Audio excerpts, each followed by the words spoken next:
Congratulations to Zohran Mamdani.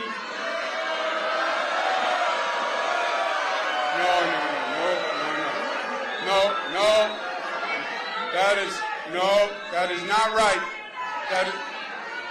That is not right, and that is not us. That is not us.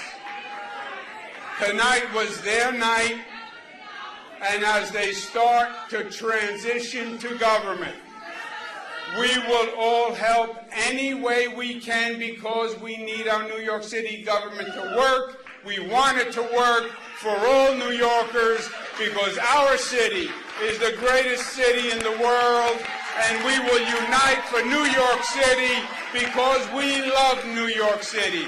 And from the bottom of my heart, I thank each and every one of you. I love you for the fight you made, for the soul that you showed, and the example that you set. New York City heard us, and we will be the better for it. Thank you.